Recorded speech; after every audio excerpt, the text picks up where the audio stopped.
What is up, everyone? Welcome back to the Ask a Scorpio podcast. Okay, I'm super excited today because I feel like I'm steadily getting more and more ask, whereas it was kind of in a dry spell for a little while. So I'm so happy to have some more ask to answer and to entertain you guys. Hopefully you're not going to sleep listening to this. Yeah, by the way, I just said I know that it has been rough, probably, listening to the ums and the uhs in the past 2 episodes, but I promise I'm trying so much harder to get better at it, and I'm going to try super hard this episode to make sure that it's more pleasant, which means less ums and uhs. But that does mean that there might be more pauses, because sometimes my brain just doesn't compute. So it's kind of like I have to take a second to let the words form sentences, complete sentences. So maybe podcasting isn't my calling. Anyways, I think it is. I think it's fun, and hopefully you guys get something out of it. So we are going to do another episode today. But before that, I want to tell you guys about our Instagram page really quick. Basically, I just want to give you the tag. So it's ask.a.scorpio. So if you don't follow us, you should. We post all kinds of fun stuff over there, like motivational quotes and shit. Just, no, like the one for today was like, you deserve love. You know what I'm saying? Just like little affirmations and stuff. So, and we'll give you updates on episodes, and I think there's little snippets on there as well. So that's man, I think has been replaced by so. Never mind. Anyways, so let's just listen to the first caller. Oh wait, before that, I just want to give you a quick rundown on how to submit an ask. Basically, what you'll do, go to your voice memos, make an audio recording of you saying your sun sign and your age and the sun sign and age of whoever is in the situation with you, if there is another person in your ask. And then you'll just save that as an audio file and send it over to askascorpio.ask at gmail.com, and we will give it a listen. So yeah, let's get into the first caller. Hi, Jessica.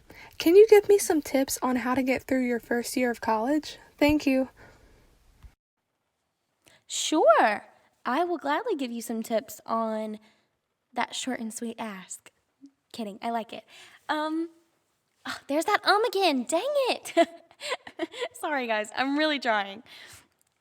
I would mainly say there's a few things that have really helped me this semester, and one of those things is just finding your people. That's really kind of what college is for. It's kind of where you get to be really selective with who you hang out with, I would say. I would also say to be protective with your energy. That's what you should do in the first place. Even if you are still in high school, be selective with who you surround yourself with, because the top 5 people you hang out with, it's something like that. Like the top 5 people you hang out with, you're the sum of those 5. So my circle is actually smaller than that. And then some of those people, especially with online school, those can be online people as well. Your energy can still be affected by people, even if you're not physically in their presence. If their energy is in your field, then that's going to affect you. That's just how it works. That's how energy works. Unless you've put a protection spell around yourself or something, which sometimes that can help be a buffer between someone else's energy. But anyways, I would mainly say the biggest thing for me in my first semester of college, because I haven't finished a full year yet, but through my first semester of college, I really took that time to be alone more. But when I was surrounded by people, I was very selective with who I surrounded myself with. But that's just in general. Even if you aren't going to college, it's just so important to surround yourself with people that you admire, that you look up to, that you want to be like. That's so important. That's one tip. And I would say another one is don't let yourself fall off of the wheel of health. Because not saying you have to go super gym crazy or eat super healthy all the time, because I know I didn't, but I really got into a rut around 3 weeks before finals. And I was so just gone. I was so stressed out. I was stress eating all the time, and then that just made it worse, which just dug my rut deeper and deeper. And now I'm just now coming out of it, and it's not a good time to be coming out of it because Thanksgiving was literally a few days ago for me when I'm recording this, and it's just super hard to get out of that rut. So if you aren't taking care of yourself now, start taking care of yourself. Your body deserves good nutritious foods, and that's not saying that you can't have junk food every now and again, or shoot, eat whatever you want. But ultimately, your body deserves good things. You deserve to feel good. You deserve to love yourself and love what you put into your body. Because I know every time if I get into a habit of eating bad things that I know are bad, I will start to just loathe the fact that I am not taking care of myself. That's the biggest thing for me. And that's a big mindset switch for a lot of people, because I think a lot of people really focus on what their body looks like and those different things. And that's only a side effect. The biggest thing is, how do you feel? What does your body feel like? But I know for me, if I sit and eat vegan pizzas every single night for 4 weeks, I don't feel good. I don't feel happy. My skin is lackluster, and yeah, it's not fun. It's not fun to not feel good. So I would definitely say stay on the wheel of health, stay on the wheel of taking care. It's mainly taking care of yourself. Your health is important. You are important. How you feel about yourself is important. And I would say the last tip too would be to love yourself despite all of the stressful moments when it comes to college, because you will be stressed out. Most people are anyway. And I know I was. But some people just breeze by. Some people handle stress really well. But I know for me, I think I handle it pretty well. It's just I have to catch myself when I'm stressed before I start turning to unhealthy ways of coping with that stress.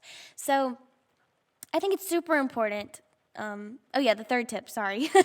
The third tip I would say is to make sure, I already said it. Stop. Y'all, I'm a doofus today. It's me trying not to say Yeah, love yourself through all of it, because you deserve to love yourself. Again, you deserve love. You deserve compassion.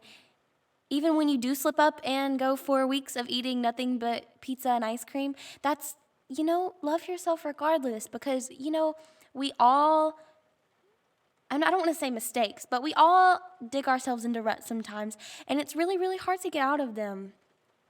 But if you can love yourself through the rut, you will grow such a good bond with who you truly are and with your true self and with your inner self, and you can really use that experience to grow and to learn how you can better cope the next time to prevent yourself from feeling like shit, basically.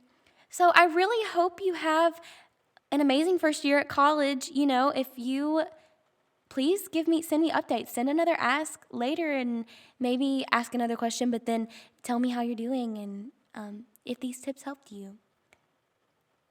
All right, let's listen to the next ask. Okay, so I am 18 years old, and my sun sign is Gemini, and the person I'm dealing with is a Scorpio, male. Me and this person had been talking for about a month and a half, and it was going steady until I found out, in the worst way possible, that he was seeing another girl and doing the same thing, telling the same things that he was telling me to her. And it really hurt me. It really did something to my self-esteem.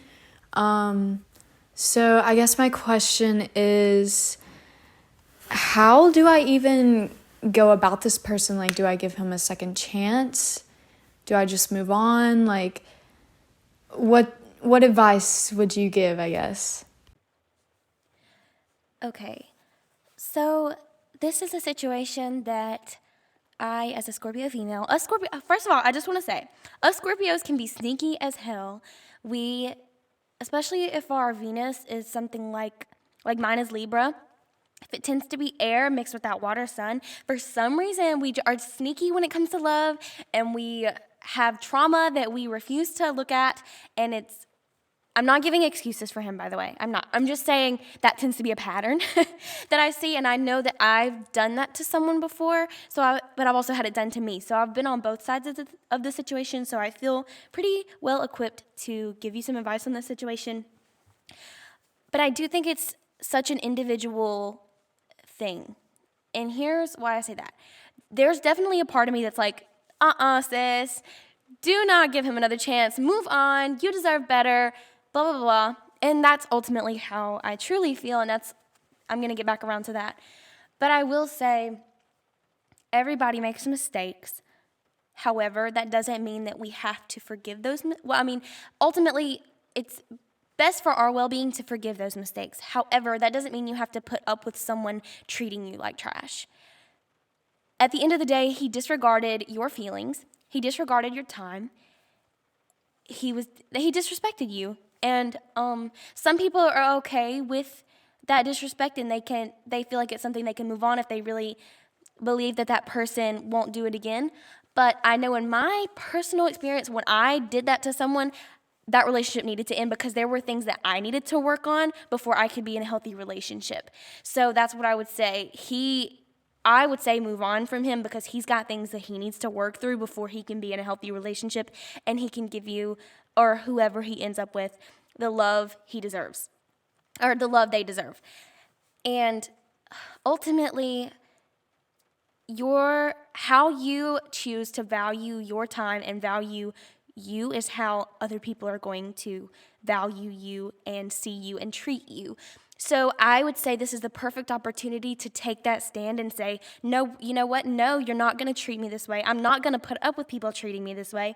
And that will help end that cycle or end a pattern of people, or stop a pattern. I'm not sure if you've dealt with this how many times before. If it is a pattern for you, this is the perfect opportunity to say, no, I'm not going to allow this to continue. I am worth so much more, because you are worth so much more. All of you guys listening, you are so beautiful. Please don't ever put up with someone else's trauma. That all of us have a responsibility to deal with the traumas that we've been given. Everyone's gone through trauma, no matter how big or small. A paper cut is technically trauma to the body. So we have all been through traumas, and we all have scars that we have to heal from. But if we don't take the time to heal from those things, that is not anyone else's responsibility to take care of our traumas. So ladies, non-binaries, men, all of you listening, please don't ever, ever, ever make excuses for putting up with someone else's trauma. You are worth so much more. That is a waste of your time. You literally deserve the entire world. You deserve limitless abundance, because you are limitless abundance. You are divine creativity. You are a divine being, and you deserve love. You deserve true love. You deserve respect. You deserve to keep your dignity, So, sorry, I digress. It just really, it's so important for us to really know our worth and to act on that, and to make sure that we send a message out to the universe and out, that our vibe sends out that vibration of, I am worth so much more, therefore I attract so much more. I know that I deserve love, therefore I attract love. Sorry, I had to burp. I am love. I deserve love. I am full of love. I have an abundance of love. All these different affirmations. Every one of you listening, I want you to go to a mirror ASAP and say those things to yourself, because you do. You deserve it. Okay, again, I digress again. But back to this ask, I definitely think that you should move on from this situation, but don't forget it. Make sure you assess how you attracted this into your life, because we all attract every circumstance we've ever been through. Our reality is literally a reflection of our inner beliefs and inner vibration, basically what we vibrate on. So you attract everything that happens to you. Take that as you will. So figure out how you attracted this and assess it, because you deserve healing and you deserve love. And yeah. So that was the end of this episode. I hope you enjoyed it. I hope you got something out of it. I'm going to tell you one more time Sorry for saying again. I'm going to tell you one more time. You can go follow us on Instagram at ask.a.scorpio, and there's a highlight there that'll tell you more about how to send an ask in. I love you so much. Love and light to all of you. Bye, guys.